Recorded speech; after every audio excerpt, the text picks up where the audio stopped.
Арзаншылық, модшылық келді ағайлар. Ассалаумалейкум, қожелі маклер көрермендері. Алдын ала бағасын айтамыз. 200 миллион айтылады һәм қайтылады. Тайын жай тек көрпе төсегіңді әкелесең, жасайсың. Ал мәнзілге келетін болсақ, со бірдегідей биік көпірдің қасында, биік көпірді істеп отыр. Құдай қаласа жазғы ашылады дейді. Мешітпен қоңсы боламан дегендерге жақын локацияда ағайлар. Локациясы да құдай қаласа зор жер ағайлар. Биік көпірді ендігі жыл жазға ашылады. Үйіміздің көрінісі осылай ағайлар. Құдай қаласа газы да тартылайын деп жатыр. Амалық болса осы жылға газы да тартылады дейді ағайлар. Үйіміздің сыртқы көрінісі осылай. Жер майданына келетін болсақ, жер майданы 4 сотық ағайлар. Документі саз. Атаңызға өтеді кетеді ағайлар. Ол жағына машқала жоқ.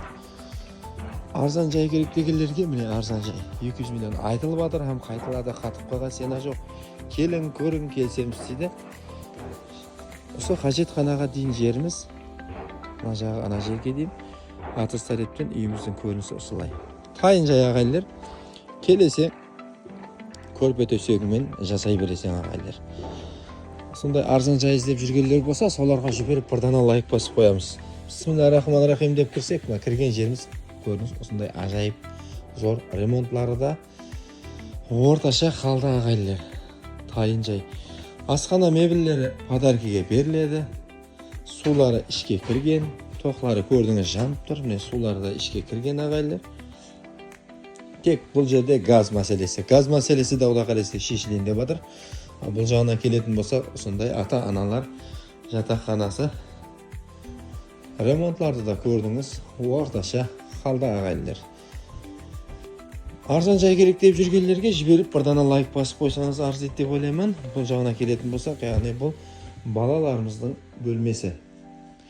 Қалесеңіз, осы жерде ата-аналар жатақханасы қылып, ар жағын шай ішіп отыру орны қылсаңыз да болады. Бұл жағына келетін болсақ, бұл жағы мейманхана. Мейманхананың іші 3-70-ге 8 метрлік ағайлар. Ремонтлары да орташа жаңа айтып өткенімдей. Бақасы да келісімді бақа. Арзан жай іздеп жүргендер болса, соларға жіберіп бірден лайклерді басып қоямыз. Әйтеуір үшін рахмет, сау саламат болың, амалықта көріскенше деп қаламыз.